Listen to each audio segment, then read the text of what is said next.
Hello बच्चों। एक बार comment section में टैली कर देना कि मेरी वॉइस ऑडिबल और क्लियर है या नहीं है। तो आई होप कि आपको स्क्रीन विजिबल होगी और आज का ये टॉपिक भी आपको दिख रहा होगा। आज बेसिकली हम डैम्ड सिंपल हार्मोनिक मोशन के बारे में डिस्कस करने वाले हैं। जैसे कि एक गामा फंक्शन आपको टॉपिक मैंने पढ़ाया था मैथमेटिक्स में, जो कि बेसिकली बहुत सारी जगह ऐसा होता है कि इस टॉपिक को स्किप कर दिया जाता है, नहीं पढ़ाया जाता है, क्योंकि सर्टेनली उसके बिना भी काम ईजिली चल रहा होता है। और ऐसा नहीं है कि अगर हमने गामा फंक्शंस का कॉन्सेप्ट नहीं पढ़ रखा है तो हमसे एग्जाम में क्वेश्चन नहीं गिनने वाला है। इजीली आप बाय पार्ट लगा के भी थोड़ा लंबा जाता है बट इजीली सॉल्वेबल होता है। सिंपली वाली थ्योरम भी का भी कॉन्सेप्ट वहीं से डिराइव्ड होता है। But damped harmonic simple harmonic motion का भी थोड़ा बहुत वैसी कॉन्सेप्ट है। कई जगह इस टॉपिक को स्किप मार दिया जाता है। जेई में ऑल उसका बहुत छोटा सा पार्ट है। बेसिकली आपको डैम्ड सिंपल हार्मोनिक मोशन की सिंपल डेफिनेशंस और इसका जो एम्पलीट्यूड और टाइम के बीच में ग्राफ होता है वो वाला ग्राफ याद रखना है। और एक और टॉपिक आता है फोर्स्ड सिंपल हार्मोनिक मोशन। ये दोनों टॉपिक आज की वीडियो में हम कवर करने वाले हैं। न्यूमेरिकल इसके रिगार्डिंग आज की वीडियो में मैं नहीं लूँगा। सिंपल जितना आप इसका कॉन्सेप्ट में जाके डेप्थ लर्निंग कर सकते हो उतनी करने की कोशिश करना, क्योंकि इस टॉपिक के न्यूमेरिकल आना वैसे मतलब शायद ही इस टॉपिक के क्वेश्चंस वगैरह आ जाते हैं, पर थ्योरेटिकल क्वेश्चंस भी इस टॉपिक से बहुत सारे क्या होते हैं, ड्राइव्ड हो जाते हैं। ठीक है, तो चलो डैम्ड सिंपल हार्मोनिक मोशन के बारे में डिस्कस करना शुरू करते हैं। उससे पहले एक चीज़ मैं आपसे पूछना चाहता हूँ कि ये जो आप बोल रहे थे कि मतलब बायनोमियल थ्योरम के क्वेश्चन करा दो बीटी के, तो मैं आपसे ये पूछना चाहता हूँ कि मैंने आज मेंस का सिलेबस देखा जो रिड्यूस सिलेबस आ रखा है, तो उसमें बायनोमियल थ्योरम में कुछ भी नहीं बचा है। मतलब एक index binomial theorem for any natural index दे रखा है जिसमें आप इसका बेसिकली एक्सपेंशन करते हो। 1 + x⁴ हो गया या फिर 1 - x⁴ हो गया। इन सब के एक्सपेंशन वगैरह दे रखे हैं। 1 + x⁻n हो गया। इन सब के एक्सपेंशन दे रखे हैं। और वो जो मिडिल टर्म या फिर जनरल टर्म एक्सपांशन होता है बायनोमियल थ्योरम का, ये सब पार्ट जो है वो मेंस के सिलेबस में दे रखा है बायनोमियल थ्योरम के। और कोई बच्चा बोल रहा था कि इसमें जो सीरीज़ वाले क्वेश्चंस आते हैं, मतलब सीरीज़ वाले क्वेश्चंस में आपसे यही टैली करने वाला था कि क्या आपको ये वाले सीरीज़ वाले क्वेश्चन करने हैं। एक मिनट मेरी बात आराम से सुनना। ये वाले जो सीरीज़ वाले क्वेश्चन होते हैं, ये NC0 x⁻0 +NC1 x⁻1 +NC2 x⁻2 plus dash dash dash dash. फिर अगर हम यहाँ पर x की जगह 1 पुट कर देते हैं अपन, तो यहाँ पर जब x की जगह 1 पुट कर दोगे तो एक सीरीज़ बन के आ जाती है 2n = C0 + C1 + C2 plus dash dash dash up to जहाँ तक ये इसकी एन टर्म बनती है। तो मैं आपसे यही पूछ रहा था कि आपको ये वाले क्वेश्चन सीरीज़ में जो आप क्वेश्चंस की बात कर रहे हो वो यही वाली सीरीज़ के क्वेश्चंस है, तो मैं इस पर वीडियो ले आऊँगा। अगर कोई और टॉपिक है तो आप थोड़ा मेरे को एलेबोरेट करके बताओ, मैं उस टॉपिक पे वीडियो लेके आऊँगा। वरना जो सिलेबस लेकर का है मेंस का वो बहुत छोटा सा है। उसमें सिर्फ इंडेक्स की बात कर रखी है, binomial theorem for any natural index. और सॉरी, और दूसरा उस पर जो टॉपिक लेकर का है वो है मिडिल टर्म और ग्रेटेस्ट टर्म जो होती है, शायद वो भी टॉपिक मेंशन नहीं है। और बायनोमियल थ्योरम का जनरल एक्सपेंशन, जो कि मतलब सिलेबस इतना सही लगा रहता है पर वो इन डेप्थ जाके इतना पूछ लेता है कि आपको वहाँ पर हवा भी नहीं लगी है वो किस टॉपिक से क्वेश्चन पूछ रहा है। इन सब टॉपिक को साइड हटाते हुए डैम्ड सिंपल हार्मोनिक मोशंस के बारे में बात करना शुरू करते हैं, जो हमारी आज की क्लास का रियल टॉपिक है। बायनोमियल थ्योरम वाला थोड़ा मेरे को कमेंट सेक्शन में आप समझा देना कि किस टॉपिक से आपको पढ़ाना है। तो अब हम डिस्कस करते हैं किस टॉपिक के बारे में, डैम्ड सिंपल हार्मोनिक मोशंस के बारे में डिस्कस करना शुरू करते हैं कि डैम्ड सिंपल हार्मोनिक मोशन क्या होता है, इसकी क्या इक्वेशन अलग है। देखो उसका डेरिवेशन, इन डेप्थ डेरिवेशन में तो मैं नहीं जा सकता हूँ बिल्कुल भी, क्योंकि आपके स्कोप से बाहर है। जब आप कॉलेज में जाओगे तो एक मैकेनिकल इंजीनियरिंग अगर आप लोगे तो एक कोर्स पढ़ना पड़ता है आपको, optics and modern physics, sorry पता नहीं क्या नाम था, कुछ कोर्स पढ़ना पड़ता है। उसमें बिल्कुल इन डेप्थ डेरिवेशन, डैम्पिंग के भी उसमें बहुत सारे केस बनते हैं, critical damped, heavy damped, over damped. उनके ग्राफ को आपको एक साथ वो करना पड़ता है। सबसे ऊपर क्रिटिकली डैम्ड का ग्राफ होता है, ओवर डैम्ड का फिर तीसरे डैम्पिंग का ग्राफ होता है। तो वो बहुत इन डेप्थ है, उतना हम नहीं जाएंगे। जितना आपके काम का उतना आपका पढ़ाऊंगा। डेरिवेशंस सोचूंगा अगर कहीं पर ऐसा क्वेश्चंस मेरे को मिल जाए IIT JEE एडवांस में प्रीवियस ईयर में जिसमें डेरिवेशंस की ज़रूरत पड़ रही हो, तो डेरिवेशंस की एक सेपरेट वीडियो बना दूंगा और जिसमें क्वेश्चन सॉल्व कराऊंगा उसी वक्त आपको डेरिवेशन भी समझा दूंगा। एक बार अपने विचार कमेंट सेक्शन में बताना कि क्या आपको इसके डेरिवेशन की रियलिटी में ज़रूरत है। अगर नहीं है तो कोई ज़रूरत, फ़ायदा नहीं होगा उस डेरिवेशन का। इन डेप्थ आप कॉलेज में इसके डेरिवेशन को जाके पढ़ोगी। देखो, अब डैम्ड सिंपल हार्मोनिक मोशंस की बात करते हैं। हमारे पास अभी तक क्या हो रहा था, जैसे मैं यहाँ पर एक स्प्रिंग ब्लॉक सिस्टम आपको दिखाता हूँ। एक स्प्रिंग ब्लॉक सिस्टम मैं यहाँ पर बनाता हूँ। ये मेरे पास स्प्रिंग ब्लॉक सिस्टम बन रहा है। देखो, ये मेरे पास स्प्रिंग है और स्प्रिंग से ये कोई मेरे पास मास m जो है ये लटका हुआ है। अभी मैंने मास m को क्या करा, हल्का सा पुश करा, हल्का सा नीचे को खींचा, तो ये +- a एम्पलीट्यूड के साथ क्या करता है, SHM करना शुरू करता है।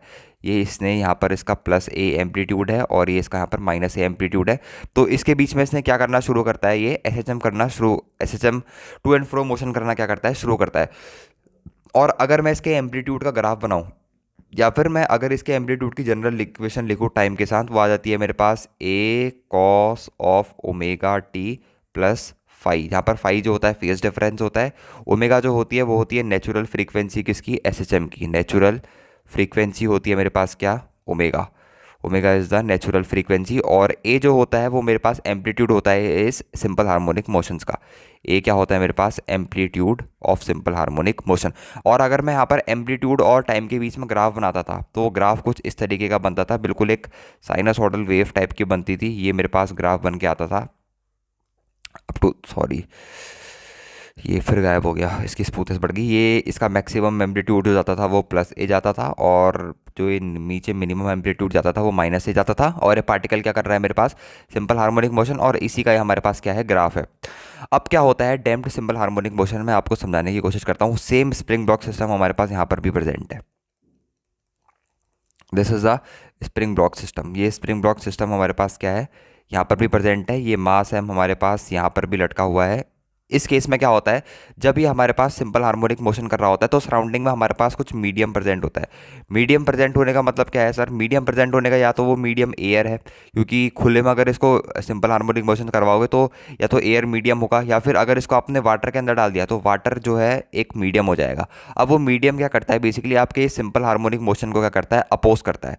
अपोज करने का मतलब क्या है, वो धीरे धीरे क्या करता है, इसके जो ऑसिलेशंस है या फिर इसकी जो टोटल मैकेनिकल एनर्जी है, इस सिस्टम की जो टोटल आपके पास मैकेनिकल एनर्जी होती है, ये मैं यहाँ पर लिख देता हूँ। ये है मेरे पास कौन सा मीडियम, सराउंडिंग मीडियम। कौन सा मीडियम है मेरे पास, ये सराउंडिंग मीडियम। सराउंडिंग मीडियम क्या करता है, धीरे धीरे इस पूरे जो सिंपल हार्मोनिक मोशंस है, इसकी एम्पलीट्यूड या फिर इसकी जो मैकेनिकल एनर्जी होती है पूरे सिस्टम की, उसको धीरे धीरे क्या करता है, डिक्रीज करना शुरू करता है। और ये जो एक्सटर्नल फोर्स या फिर जिसको हम फ्रिक्शनल फोर्स भी कहते हैं, या फिर जब आप वाटर के केस में आते हो तो उसको आप ड्रैग फोर्स भी कह सकते हो। तो जो ड्रैग फोर्स होता है, जैसे यहाँ पर इसने SHM करना शुरू करा इस डायरेक्शन में, फिर यहाँ पर ये टू एंड फ्रो जा रहा है और SHM करना शुरू कर रहा है, एक टाइम ऐसा आएगा धीरे धीरे सिस्टम क्या आ जाएगा, रेस्ट में आ जाएगा। तो रेस्ट में उसको लाने वाला जो फोर्स लगता है वो उसके बिल्कुल मोशन के अपोजिट डायरेक्शन में लगता है, ऊपर को। और वो जो ड्रैग फोर्स की वैल्यू होती है वो होती है minus of b into d x by d t. मतलब ये वेलोसिटी की वैल्यू जितनी कम होगी उतना ड्रैग फोर्स आपके पास क्या करेगा, ज़्यादा एक्ट करेगा। ये जो D x by d T है ये मेरे पास एक तरीके से वेलोसिटी है, इसको मैं लिख सकता हूँ minus of b into v.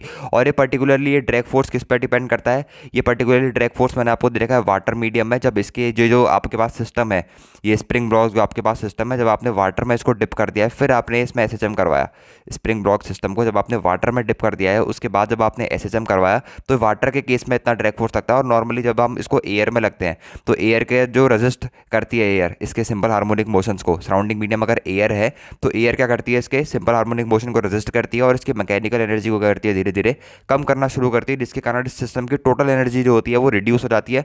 और एक टाइम फाइनली ऐसा आता है जब ये ड्रैग फोर्स जो होता है वो उसके SHM को क्या करता है, पूरी तरीके से रोक देता है। तो ये जो ड्रैग फोर्स होता है वाटर के केस में, ये वाटर की विस्कोसिटी पे भी डिपेंड करता है। किस पे डिपेंड करता है, वाटर की विस्कोसिटी पे डिपेंड करता है। विस्कस कितना है मीडियम, उस पर भी क्या करता है, ड्रैग फोर्स डिपेंड करता है। इतनी सी बात है, बस आपको ये समझना है कि नॉर्मल हमारे पास सिंपल हार्मोनिक मोशन हो रहा था जैसा अभी तक चीज़ें चल रही थी, या फिर अपना जो नॉर्मल स्विंग होता है, जो झूला होता है जिसके ऊपर आप पाँव से अगर फिर पीछे से अगर कोई आदमी आपको फोर्स दे रहा है, अभी उस आदमी को हटा दें। आपको जब एक बार आपको उठा के पीछे मैक्सिमम एम्पलीट्यूड पर लाके ए एम्पलीट्यूड से छोड़ दिया तो आपके धीरे धीरे क्या होता है, एम्पलीट्यूड टाइम के साथ डिक्रीज करने लगता है। वो एम्पलीट्यूड किसकी वजह से डिक्रीज करता है, जो आपके सामने आसपास जो सराउंडिंग मीडियम होता है या फिर जो एयर होती है वो आपके मोशन को क्या करती है, रेजिस्ट करती है, जिसके कारण आपका जो एम्पलीट्यूड है स्विंग का वो धीरे धीरे क्या होता है, कम होता है। और एक टाइम ऐसा आता है यहाँ पर आपके पास एम्पलीट्यूड कितना हो जाता है, जीरो हो जाता है। तो ये मीडियम क्या करता है, ये आपके पास करता है एम्पलीट्यूड, ये क्या करता है, डिक्रीज करता है। एम्पलीट्यूड को क्या कर देगा, डिक्रीज कर देगा। जैसे ऊपर जो सिंपल हार्मोनिक मोशन अभी तक हो रहा था, इसमें एम्पलीट्यूड प्लस ए से लेके माइनस ए के बीच में क्या कर रहा था, बिल्कुल ऑसिलेट कर रहा था। कभी प्लस ए था, फिर माइनस ए था, फिर प्लस ए हुआ अपने पास, फिर जाके माइनस ए हुआ। पर यहाँ पर ऐसा नहीं होता है, यहाँ पर एम्पलीट्यूड क्या होता है, टाइम के साथ डिक्रीज करता है। और एक टाइम फाइनल ऐसा आता है जहाँ पर आपके पास एम्पलीट्यूड कितना हो जाता है बच्चों, जीरो हो जाता है। अब जो उसकी सिंपल हार्मोनिक मोशन की इक्वेशन होती है उसको लिखने की कोशिश करते हैं अपन। तो सिंपल हार्मोनिक मोशंस में नॉर्मल में हम जो फोर्स इक्वल लिखते हैं वो किसके लिखते हैं, माइनस ऑफ के एक्स, एक अपोजिट डायरेक्शन में डिस्प्लेसमेंट होती है, फोर्स के अपोजिट डायरेक्शन में डिस्प्लेसमेंट, तो एफ इक्वल टू माइनस के एक्स। पर यहाँ पर एक सराउंडिंग मीडियम भी है जिसकी वजह से एक एफ डी रजिस्टिव फोर्स भी आपके पास एक्ट हो रहा है, तो वो रजिस्टिव फोर्स भी आपको यहाँ पर एड ऑन करना पड़ेगा, वो होता है minus of b into v. तो ऐसी सिंपल इक्वेशन आपको लिखनी है। अगर कंसेप्चुअल तरीके से लिखोगे, एक बच्चा कमेंट सेक्शन में बोल भी रहा था इसको पढ़ के अभी कोई फायदा नहीं, क्योंकि एग्जाम टाइम से पहले हम इसको क्या करते हैं, एग्जाम टाइम से पहले ही पढ़ना होता है और भूल जाते हैं। पर अगर इसको कंसेप्चुअली करोगे तो, क्योंकि मैंने तो उसमें मास्टरी कर रखी है, क्योंकि मेरे को उसका पूरा डेरिवेशन आता है, अगर मैं यहाँ से आपको डेरिवेशन कराना शुरू भी करूँ तो जो डबल सेकंड ऑर्डर डिग्री की पार्शियल डिफरेंशियल इक्वेशन जो बनती है, मेरे को उसका सॉल्यूशन कैसे निकालते हैं वो भी सब भी आता है, इसलिए मेरे को उसमें कॉन्फिडेंस आ रहा है। पर आप अगर जैसे मैं पढ़ा रहा हूँ वैसे ही पढ़ोगे और एक बार इसको अच्छे से देख लोगे तो पूरा आपको याद हो जाएगा। और एग्जाम से पहले भी जो बच्चे हाई स्कोर को टारगेट करते हैं, मतलब जिस 300 आउट ऑफ 300 जिसको टारगेट करना होता है, उसके लिए ऐसे कुछ टॉपिक्स होते हैं जो दिक्कत पैदा करते हैं। मतलब इस टॉपिक्स का तो स्किप कर देते हैं क्योंकि थोड़ा बाहर का ही टॉपिक है एसएचएम के, या तो इस टॉपिक को पढ़ते ही नहीं है। तो अगर आप ध्यान से पढ़ोगे तो ये टॉपिक में उतनी कोई बड़ी बात नहीं है, सच बिल्कुल ही ईजी टॉपिक है। तो एफ इक्वल टू क्या है, फोर्स मेरे पास minus of k x minus of b b. Minus of k x क्या था, नॉर्मल सिंपल हार्मोनिक मोशन का जो फोर्स होता है वो डायरेक्टली प्रोपोर्शनल होता है नेगेटिव ऑफ डिस्प्लेसमेंट के, तो जब प्रोपोर्शनलिटी हटती है तो एक कांस्टेंट के हमारे पास आ जाता है। माइनस बी बी क्या है इस केस में, minus b b is the direct force which is acting in the opposite direction of the motion, जो उसके एम्पलीट्यूड क्या कर रहा है, धीरे धीरे घटा रहा है। तो अगर मैं यहाँ पर पूरे एफ को लिखूँ, mass into acceleration is equals to minus of k x minus of b v. तो एक्सेलरेशन को आप सबको पता है, मैं क्या लिख सकता हूँ, d two x divided by d t two equals to, मैंने यहाँ पर लिख दिया minus of k x minus of b into v. ये मेरे पास क्या बन के आ गई, इक्वेशन बन के आ गई। अब मैं क्या करता हूँ, चारों तरफ सब तरफ एम से डिवाइड कर देता हूँ, तो मेरे पास इक्वेशन बन के आ जाएगी d two x divided by d t two is equals to, यहाँ पर बच जाएगा मेरे पास के बाई एम इंटू एक्स, इसके आगे साइन माइनस का, और माइनस का मेरे पास बच जाएगा b by m into v. ये मेरे पास क्या बन गई, इक्वेशन बन गई। अगर मैं इसको इक्वल टू के इधर साइड ले जाऊँ तो मेरे पास जो इक्वेशन बन जाएगी डैम्ड सिंपल हार्मोनिक मोशंस की, वो बन जाएगी d two x by d t two plus b by m into x, v by m into v. V को मैं लिख सकता हूँ अपने पास d x by d t, क्योंकि v is the velocity, d x by d t plus मेरे पास यहाँ पर बच जाएगा कितना, k by m into x is equals to zero. क्योंकि एक बार जेई मेंस शायद 2005 में ये डायरेक्ट आपके पास इक्वेशन पूछी थी। तो ये मेरे पास किसकी इक्वेशन है, ये मेरे पास इक्वेशन है, equation of damped simple harmonic motion, D S H O, damped simple harmonic motion, damped SHM की मेरे पास क्या है, इक्वेशन है। डायरेक्टली कभी कभी इक्वेशन भी पूछ लेता है, कई बच्चे इसको बर्डन की तरह लेंगे कि इक्वेशन मेरे को याद करनी है। पर अगर आप सिंपल इस चीज़ को याद करेंगे, f equal to minus of a x minus of b v, इस चीज़ को अगर आप याद करोगे तो आपको इक्वेशन याद रखने की मेरे हिसाब से कोई ऐसा ज़रूरत नहीं पड़ेगी।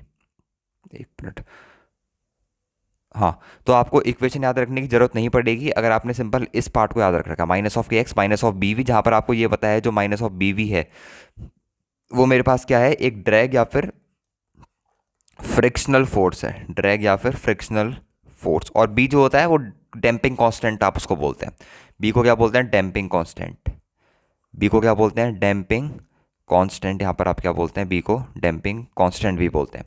तो ये मेरे पास इक्वेशन बन गई। अब जो इस इक्वेशन का सॉल्यूशन निकल के आता है, जो इस इक्वेशन का सॉल्यूशन निकल के आता है, ध्यान से देखना, जो इस इक्वेशन, ये जो मेरे पास बनी है सेकंड ऑर्डर डिफरेंशियल इक्वेशन है जो आपके स्कोप से अभी के लिए बाहर है। जो इस इक्वेशन का सॉल्यूशन निकल के आता है एट द एंड, वो फाइनल सॉल्यूशन आपको याद रखने की जरूरत होती है।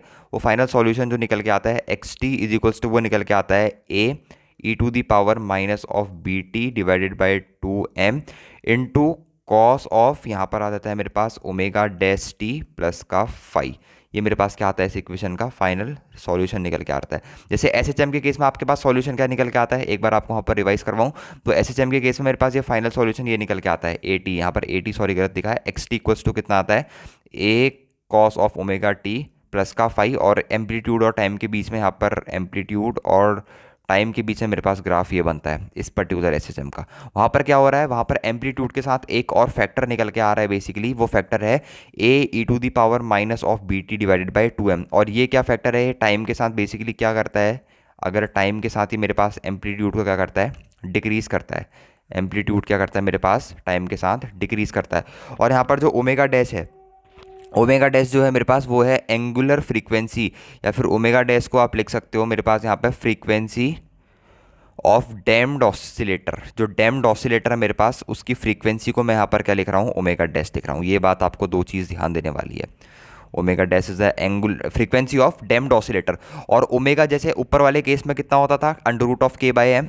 इस वाले केस में ओमेगा आप कैसे निकालते थे, आप सबको पता है। यहाँ पर आप क्या करते थे, f is equals to minus of k x m. यहाँ पर जो जनरल इक्वेशन निकल के आती थी वो निकल के आती थी d two x divided by d t two plus k by m into x is equal to zero. तो के बाय एम को आप कितना लिख सकते थे, omega square is equal to k by m, और ओमेगा को आप लिखते थे under root of k by m. तो आपके पास क्या निकल के आती थी, फ्रीक्वेंसी। किस केस में, सिंपल, जब आपके पास सिंपल हार्मोनिक मोशन हो रहा है। और इस केस में जब आपके पास डैम्ड एसएचएम हो रहा है, तो उस केस में जो एंगुलर फ्रीक्वेंसी निकल के आती है उसका रिजल्ट आपको डायरेक्टली ध्यान रखने की जरूरत है, क्योंकि उसका इन डेप्थ डेरिवेशन अभी हमारे सिलेबस में नहीं है। तो जो ओमेगा डैश निकल के आती है हमारे पास, वो निकल के आती है under root of k by m minus b square divided by 4m square. यहाँ पर m जो है वो मास ऑफ द ब्लॉक है। यहाँ पर हर एक चीज़ को मेंशन कर देता हूँ, मास ऑफ द ब्लॉक। और जो b है, b होता है मेरे पास डैम्पिंग कांस्टेंट, ये भी आपको क्वेश्चन में गिवन होगा, डैम्पिंग कांस्टेंट। और k जो होता है वो मेरे पास होता है spring constant. k is basically what, spring constant. अब इसके ग्राफ के बारे में बात करते हैं। इसका ग्राफ आपको कैसे ड्रॉ करना होता है, एम्पलीट्यूड वर्सेस टाइम का जो उसका ग्राफ होता है, जिसमें आपको एम्पलीट्यूड बस ये दिखाना होता है कि वो टाइम के साथ उसका एम्पलीट्यूड क्या कर रहा है, डीके कर रहा है। तो यहाँ पर एम्पलीट्यूड जो होता है पहले मैक्सिमम, फिर टाइम के साथ धीरे धीरे आपके पास एम्पलीट्यूड क्या करते रहता है, डीके करते रहता है। ये है मेरे पास किसके बीच में कर्व, ये है एम्पलीट्यूड और टाइम के बीच में कर्व। क्यों ऐसा होता है, क्योंकि इसका जो जनरल सॉल्यूशन निकल के आया था, a t is equals to amplitude के साथ एक फैक्टर आता है ई की power minus b t divided by 2m। तो टाइम बढ़ाओगे यहाँ पे तो ओवरऑल ये क्वांटिटी क्या होगी, घट जाएगी, और जब इससे मल्टीप्लाई होगी तो ओवरऑल क्वांटिटी और घट जाएगी। इनटू यहाँ पर आ जाता है cos of omega dash of T plus का फाई। तो यहाँ पर क्या करता है, इस इक्वेशन से आपको दिख रहा होगा साफ साफ कि एम्पलीट्यूड के साथ एक जो निगेटिव फैक्टर आ रखा है ई की power minus b t by 2m, वो क्या करता है मेरे पास पूरे एम्पलीट्यूड को एक तरीके से डिक्रीज कर देता है। तो ओवरऑल एम्पलीट्यूड जो होता है वो मेरे पास डिक्रीज होना शुरू हो जाता है। तो बस इतनी सी चीज़ आपको याद रखनी है डैम्प्ड हार्मोनिक मोशन में। सबसे पहले आपको इक्वेशन याद रखनी है कि जो मेरे पास जनरल इक्वेशन होती है वो कितनी होती है, F equal to minus of k x minus of b v. यहाँ पर बी मेरे पास डैम्पिंग कांस्टेंट होता है, वी जो होता है वो वेलोसिटी होती है। जितनी कम वेलोसिटी दोगे उतना ज़्यादा आपके पास डैम्पिंग कांस्टेंट होगा, और जितनी ज़्यादा वेलोसिटी दोगे उतना कम आपके पास क्या होगा, डैम्पिंग कांस्टेंट की वैल्यू आएगी। अब बात करते हैं फोर्स्ड सिंपल हार्मोनिक मोशंस की। एक और चीज़, अगर आपको यहाँ पर एनर्जी निकालनी है, जो मैकेनिकल एनर्जी होती है अनडैम्प्ड ऑसिलेटर के केस में, आपको एक चीज़ पता होगी, जब हमारे पास ऊपर जब अंडर डैम्प्ड होता है, इस केस में जो मैकेनिकल एनर्जी होती है वो कितनी होती है आपके पास। यहाँ पर अगर मैं मैकेनिकल एनर्जी की बात करूँ तो वो होती है एम्पलीट्यूड के स्क्वायर पे प्रोपोर्शन होती है, हाफ के ए स्क्वायर। और यहाँ पर एम्पलीट्यूड की जगह जब आप पुट कर दोगे ए ई की power minus b t by 2m, तो यहाँ पर आपके केस में एनर्जी कुछ और निकल के आ जाएगी। इस केस में जो आपके पास मैकेनिकल एनर्जी निकल के आती है, e t as a function of time half k a square. जब आप एम्पलीट्यूड इसमें पुट करोगे तो आपके पास एनर्जी कितनी निकल के आ रही है, half k a square e की power minus b t by m. तो वो निकल के आ रही है half k a square into e की power minus b t divided by m. तो जो एक्स्ट्रा फैक्टर आ रखा है, इससे साफ साफ पता लग रहा है कि एनर्जी जो है वो टाइम के साथ क्या कर रही है, डिक्रीज़ कर रही है। मतलब एम्पलीट्यूड जो है वो डिक्रीज़ कर रहा है, और फाइनली ये क्या हो रहा है, एक टाइम पे ये रेस्ट पा जाता है इसका सिंपल हार्मोनिक मोशन करते करते। अब बात करते हैं, ये ग्राफ आपको याद रखना है। ग्राफ में बस याद रखना है कि एम्पलीट्यूड जो होता है वो टाइम के साथ धीरे धीरे डिक्रीज़ करता है, और एक टाइम ऐसा आता है जहाँ पर वो ब्लॉक रुक जाता है। बस ये बात आपको ध्यान रखनी है, और ग्राफ पे भी ऐसा हो सकता है कि क्वेश्चन आ जाए इन फ्यूचर अगर इस टॉपिक से क्वेश्चन आए तो। अब बात करते हैं फोर्स्ड सिंपल हार्मोनिक मोशंस क्या होता है। एक और टॉपिक आपके सिलेबस में है, वो टॉपिक है फोर्स्ड सिंपल हार्मोनिक मोशन। वो टॉपिक क्या है, उसकी इक्वेशन क्या है, forced simple harmonic harmonic motion क्या है। देखो, जैसे अभी तक आपके पास क्या कर रहा था, जो सराउंडिंग मीडियम था, जो एयर थी या फिर जो भी फ्लूइड आपके सराउंडिंग मीडियम में था, वो आपके पास क्या कर रहा था, आपके एम्पलीट्यूड को क्या कर दे रहा था, डिक्रीज कर दे रहा था। नॉर्मली जिस केस में आपका एसएचएम हो रहा था, जैसे ये नॉर्मल केस में आपका एसएचएम हो रहा है, ठीक है, पर इस केस में जब आप एसएचएम करवा रहे हो तो आपका एम्पलीट्यूड क्या हो जा रहा है, डिक्रीज हो जा रहा है। अब फोर्स्ड सिंपल हार्मोनिक मोशंस पर हम क्या करते हैं, बेसिकली एक एक्सटर्नल फोर्स अपनी तरफ से ऐड करते हैं, जिसके कारण जो क्या करता है, जैसा आपका एम्पलीट्यूड डिक्रीज हो रहा था इस ड्रैग फोर्स के कारण, वो क्या करता है ओवरऑल मेंटेन कर देता है। मतलब अब क्या होगा, कुछ इस डायरेक्शन में आप एक्सटर्नल फोर्स को एक्ट करवाते हो, जिसके कारण जो आपका ड्रैग फोर्स है वो ओवरकम हो जाता है। मतलब एम्पलीट्यूड क्या होगा इस केस में, डिक्रीज नहीं होगा टाइम के साथ। मेरी बात समझने की कोशिश करना। जब एक सिस्टम को जब एक सिस्टम जैसे आपके पास सिंपल पेंडुलम है, उसको आपने डिस्प्लेस करा इक्विलिब्रियम पोजीशन से और उसको रिलीज करा, तो उसने ऑसिलेट करना स्टार्ट करा अपनी नेचुरल फ्रीक्वेंसी ओमेगा के साथ। शुरुआत में अपनी नेचुरल फ्रीक्वेंसी ओमेगा के साथ ऑसिलेट करना शुरू करेगा, और धीरे धीरे क्या होंगे, उसके ऑसिलेशन डाइज आउट होना शुरू होंगे। क्यों डाई आउट होना शुरू होंगे? क्योंकि जो सराउंडिंग मीडियम में एयर है वो रेजिस्ट करेगी उसके सिंपल हार्मोनिक मोशन को, या फिर डैम्पिंग फोर्सेस की वजह से जो उसके ऑसिलेशंस होंगे वो इवेंचुअली डाई आउट कर जाएंगे। पर उन जो ऑसिलेशंस उसके डाई आउट कर गए, उसको हम मेंटेन कर सकते हैं एक एक्सटर्नल एजेंसी या फिर एक एक्सटर्नल फोर्स की मदद से, जिसको हम बोलते हैं ड्राइवन ऑसिलेशंस। और वो ड्राइवन ऑसिलेशंस की जो वैल्यू होती है उसको हम फोर्स, ड्राइवन ऑसिलेशंस के फोर्स को हम एफ टी से डिनोट करते हैं, या फिर जिसका मैग्नेट एम्पलीट्यूड जो होता है वो होता है एफ नॉट, और उसकी जो एंगुलर फ्रीक्वेंसी या फिर फ्रीक्वेंसी जिसको आप बोलते हो उसको बोलते हैं हम ड्राइवन फ्रीक्वेंसी ओमेगा डी। ठीक हो गया। जैसे आपको एक एग्जांपल दो, जब आप झूला झूलते हो तो धीरे धीरे क्या होता है, आपके पास झूला रेस्ट मारने की कोशिश करता है, पर आप जो अपने पाँव से आगे पीछे करते हो झूले को, मतलब जब आपने देखा होगा, जब आप झूला झूलते हो, पेट से जो लटका हुआ झूला होता है, तो अपने आप पाँव से क्या करते हो, झूले को फोर्स देते हो आगे को, तो और तेजी से यहाँ पर आपके पास क्या करता है, एम्पलीट्यूड उसके फिर वैसे जैसे पहले एम्पलीट्यूड थे, वैसे पहले वो एसएसएम कर रहा था, सेम उसी एम्पलीट्यूड से एसएसएम करना शुरू कर देता है। तो जो आपने एक्सटर्नली अपने फुट से वर्क करा, या फिर किसी पीछे वाले इंसान ने आपको धक्का दिया जब आपके ऑसिलेशन टाई आउट हो रहे थे, तो एक एक्सटर्नल एजेंसी या फिर एक एक्सटर्नल फोर्स ने आपको पीछे से पुश आउट करा, जिसके कारण जो आपके ऑसिलेशन है वो डाई आउट होने से बच गए, और नॉर्मल आपके पास सिंपल हार्मोनिक मोशन करना क्या कर दिया आपने, शुरू कर दिया। तो उस एक्सटर्नल फोर्स की मदद से जो मोशन होता है आपके पास, उसे हम बोलते हैं फोर्स्ड सिंपल हार्मोनिक मोशन। तो अगर इसकी डेफिनेशन लिखने की कोशिश करूं तो एक एफ टी आपके पास फोर्स होता है। थोड़ी सी यहाँ पर डेफिनेशंस की बात कर लेते हैं। यहाँ पर होता है लेट फोर्स, एक आपको फोर्स लेट करना होता है f t, let force f t, जिसका एम्पलीट्यूड कितना होता है, ऑफ एम्पलीट्यूड। यहाँ पर इस फोर्स के अगर एम्पलीट्यूड के बारे में बात करें, जिसका एम्पलीट्यूड मेरे पास होता है f naught, let amplitude of amplitude f naught, that varies periodically, जो पीरियोडिकली वेरी करता है, दैट वेरीज पीरियोडिकली। इसमें ज़्यादा इन डेप्थ जाने की जरूरत नहीं है क्योंकि आपके सिलेबस में उतनी सारी चीज़ें हैं नहीं। That varies periodically with time, that varies periodically with time, be applied, इसको हम क्या करते हैं, अप्लाई करते हैं, be applied to damped oscillator. Damped oscillator जहाँ हमारे ऑसिलेशन डाई आउट हो रहे हैं वहाँ इसे हम क्या करते हैं, अप्लाई करते हैं, तो हमारे पास जो ऑसिलेशंस हैं वो पुराने वाले की तरह काम करना शुरू कर देते हैं।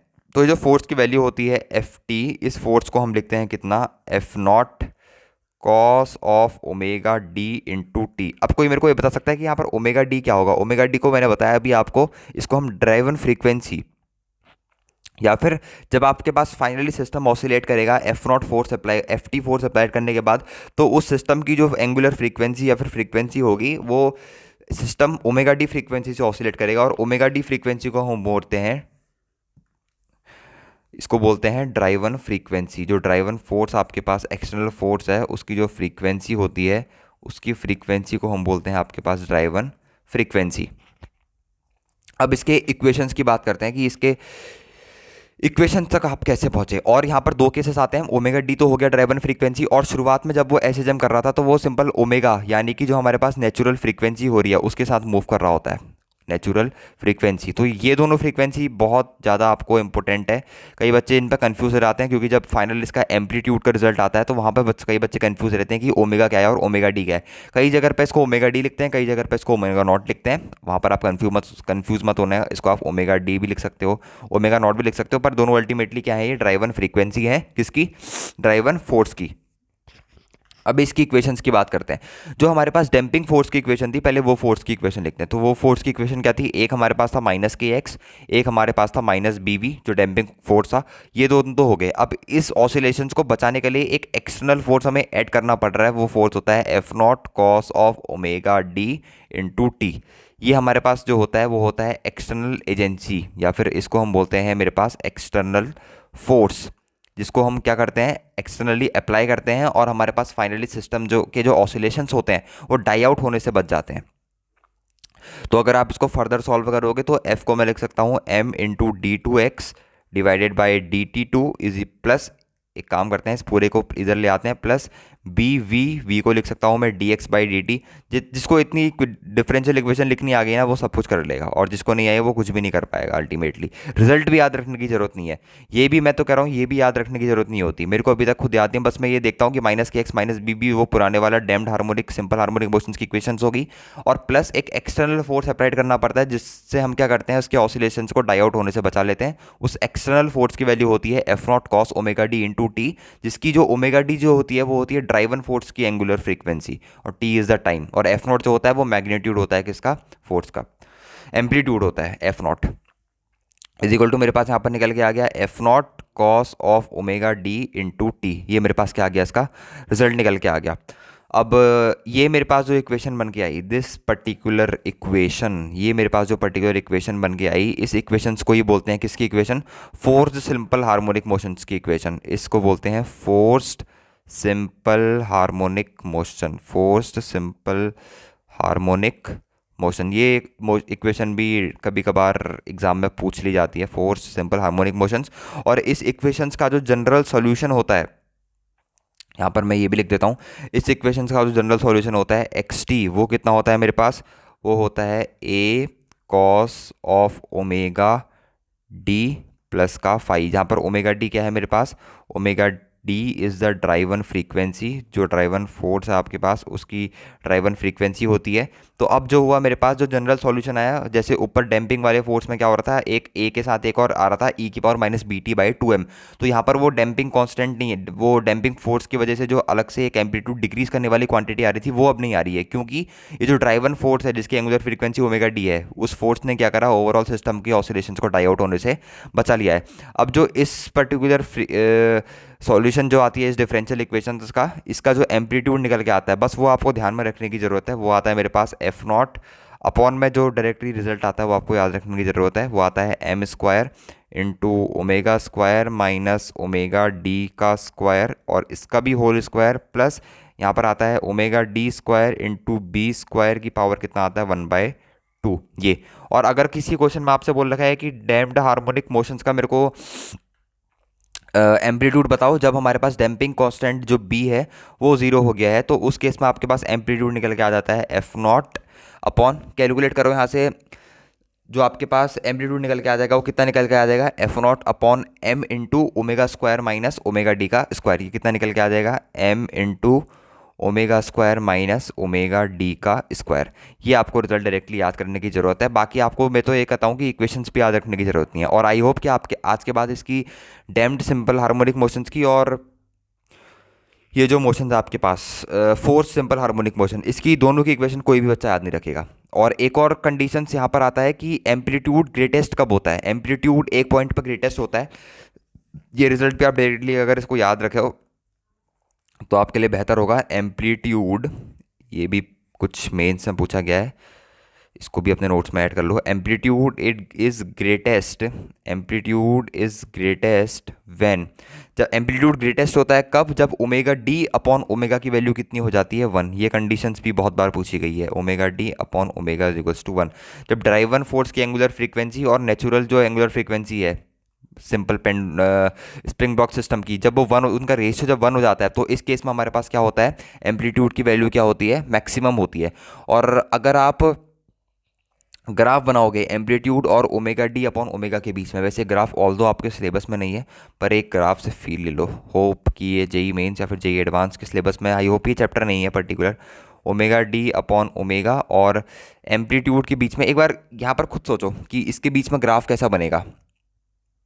यहाँ पर क्या कर रहा है, ये यहाँ पर जो ग्राफ हो रहा है, जो रेजोनेंट एम्पलीट्यूड है वो डिक्रीज करता है, डैम्पिंग अगर इंक्रीज करेगी तो जो रेजोनेंट एम्पलीट्यूड होता है वो धीरे धीरे क्या करता है आपके पास, डिक्रीज करता है। तो पहले एम्पलीट्यूड क्या था आपके पास, सॉरी ये थोड़ा सा, ये एम्पलीट्यूड क्या था पहले आपके पास, मैक्सिमम था, मतलब जब डैम्पिंग इंक्रीज, जैसे जैसे डैम्पिंग इंक्रीज करेगी वैसे वैसे आपके पास क्या होता है, एम्पलीट्यूड डिक्रीज करना शुरू कर देता है, इंक्रीज करना शुरू कर देता है। तो यहाँ पर जो दूसरा पार्ट आता है ग्राफ का वो बेसिकली कुछ इस तरीके से आता है, ये परफेक्शन नहीं हो पा रहा है ग्राफ में। तीसरा पार्ट जो आता है ग्राफ का वो कुछ ऐसा।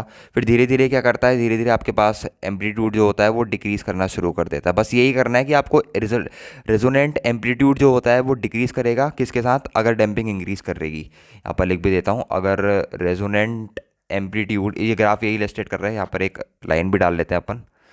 रेजोनेंट एम्पलीट्यूड जो होता है आपके पास, रेजोनेंट एम्पलीट्यूड डिक्रीज़ कब, जब डैम्पिंग आपके पास क्या करती है, इंक्रीज़ करती है, डैम्पिंग इंक्रीज़ करती है।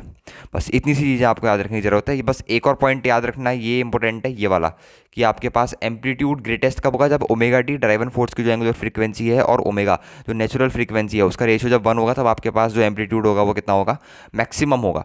तो basically damped simple harmonic motions और फोर्थ सिंपल हार्मोनिक मोशंस कोई उतना टफ टॉपिक नहीं है, अगर आपने बेसिक से चीज़ों को हैंडल आउट करना सीख रखा है। एफ इक्वल टू माइनस के एक्स इक्वेशन अगर आपको लिखते आती है, उसका जनरल सॉल्यूशन कैसे निकालते हैं वो आता है, तो आप इजीली सारी चीज़ों को स्टेप बाई स्टेप टैकल कर सकते हैं। बस आपको damped simple harmonic question equations में इक्वेशन लिखनी डायरेक्टली आनी चाहिए। एफ इक्वल टू माइनस के एक्स माइनस बी वी जो होता है वो मेरे पास डैम्पिंग फोर्स होता है, बी जो होता है वो डैम्पिंग कॉन्स्टेंट होता है। Rather more precisely we can say कि damping constant in case of fluids, जो कि बी डिपेंड करता है विस्कोसिटी पे, किसकी, फ्लूइड की।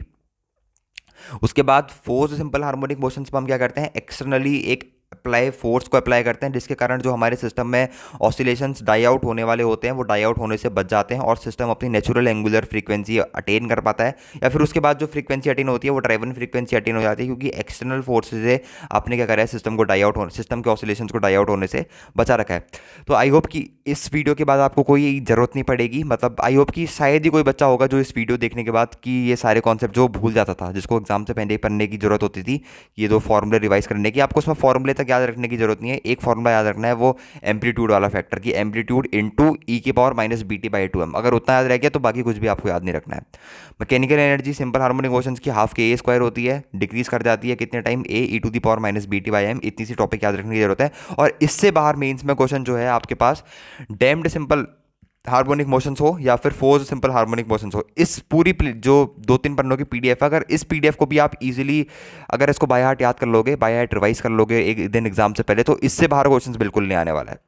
तो इतना टॉपिक प्रॉपरली रिवाइज करके जाना, इससे बाहर क्वेश्चन आने की उम्मीद 100%, इससे बाहर कोई क्वेश्चन नहीं आ सकता। और इसके न्यूमेरिकल की जरूरत पड़ेगी तो अगली वीडियो में इसके न्यूमेरिकल की वीडियो भी एक छोटी सी अपलोड कर दूंगा, या फिर टेलीग्राम के ग्रुप में कुछ इसके न्यूमेरिकल या फिर उनके सॉल्यूशंस के साथ कुछ क्वेश्चंस भी अपलोड कर दूंगा। तो आज की वीडियो में इतना ही रखते हैं। ओके बाय, थैंक यू, मिलते हैं नेक्स्ट वीडियो में। Wish you all the best.